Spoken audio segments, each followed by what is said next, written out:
તો મહેસાણા જિલ્લામાં તેમજ તાલુકાના ઓબીસી જ્ઞાતિના આગેવાનો અને સમાજના સભ્યો દ્વારા ઓબીસી વર્ગીકરણ મુદ્દે કલેક્ટરને આવેદનપત્ર આપવામાં આવ્યું છે।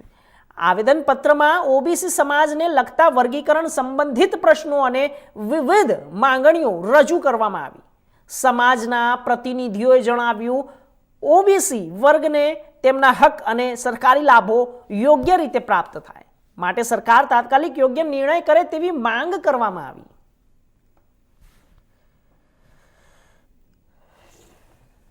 આજે અમે મહેસાણા કલેક્ટર શ્રીને આવેદનપત્ર આપ્યું ઓબીસી અનામત વર્ગીકરણ પર અને આના પહેલા અમે ગુજરાતના 40 થી વધારે તાલુકાઓમાં મામલતદાર શ્રીને પછી કલેક્ટર શ્રીને અને અનેક ધારાસભ્યો સાંસદશ્રીઓને આવેદનપત્ર આપી ચૂક્યા છીએ અને અમારા ઓબીસી અનામત વર્ગીકરણના મુદ્દાના સમર્થનમાં અનેક ધારાસભ્યો જ્ઞાનીબેન જે સાંસદ છે બધાએ સમર્થનમાં પત્ર લખી ચૂક્યા છીએ।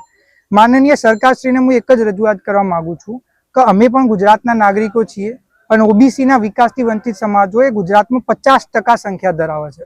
પછી ઠાકોર, કોળી, દેવી પૂજક, રાવળ, નટ, મોચી, વણજારા, ભરવાડ, પછી તમે ધોબી સમાજ, બજણિયા, વાસપોડિયા, તો અમે દરેક તમને એક હાથ જોડી નમ્ર વિનંતી કરી રહ્યા છીએ કે અત્યારે હાલ જે અનામત આપવામાં આવી છે એ ખાલી નામની અનામત છે। એનો જે મૂળભૂત લાભ અમને મળવો જોઈએ નથી મળતો, કારણ કે એનું અમલીકરણ ખોટી રીતે થાય।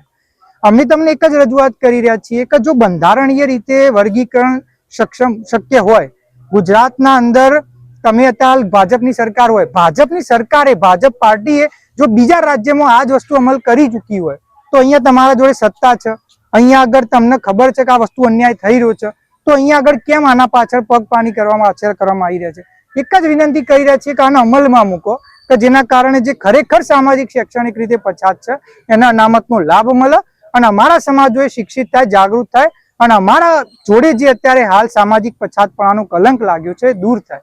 તો આ જ વિનંતી અમે તમને કરી રહ્યા છીએ અને આ સમગ્ર એક વ્યક્તિ કે એક સમાજની નહીં, ઓબીસીમાં આવતા 120 થી વધારે વિકાસથી વંચિત સમાજોની તમને વિનંતી છે કે જેથી અમારો વિકાસ થાય। વર્ગીકરણને લઈને હવે જાગવાની જરૂર પડી, એનું કારણ હવે બેન આમાં વાત કેવું હતું કે અત્યાર સુધીમાં એમને એવું સમજાવી દેવામાં આવ્યું હતું કે ભાઈ તમને એટલા માટે નોકરીઓ નથી મળતી કારણ કે તમે નથી ભણતા અને ઓબીસીમાં જે જ્ઞાતિઓ નોકરીએ લાગે છે એટલા માટે લાગે છે કારણ કે મહેનત કરે છે અને અમારા સમાજ ભોળો માની લીધું હતું। અમે જયારે અભ્યાસ કર્યો, વિશ્લેષણ કર્યું, સમજ્યા ત્યારે ખબર પડી કે ઓબીસી નો મતલબ થાય સામાજિક શૈક્ષણિક રીતે પછાત વર્ગ। પણ તમે એમાં એવી સમૃદ્ધ જ્ઞાતિઓ લાવી દેશો અને પછી કહે છો આના જોડે સ્પર્ધા કરો તો કઈ રીતે ચાલે? અત્યારે હાલ અંડર-18 નો ક્રિકેટ ટુર્નામેન્ટનું વર્લ્ડ કપ છે, અંડર-19 ભારત એમાં જીતી ગયું, બરોબર, પણ એના અંદર આપણે અંડર-19 ના ટુર્નામેન્ટમાં 30 વર્ષના લોકોને રમવા મોકલી દો તો 19 વર્ષના બાળકો થોડી સ્પર્ધા કરી શકશે? અમારા સમાજ જોડે એવા સ્પર્ધા કરી રહ્યા છે કે જે કોઈ રીતે પછાત નહીં, દરેક રીતે શિક્ષિત છે, દરેક રીતે આગળ છે, સમૃદ્ધ છે, તો એ લોકો અમારા જોડે શું કા છે? એ યા તો જનરલ કેટેગરીમાં જતા રહે યા તો વર્ગીકરણ કરીને બહાર જાય, પણ અમારા જોડે નહીં જોતા સ્પર્ધા કરવા।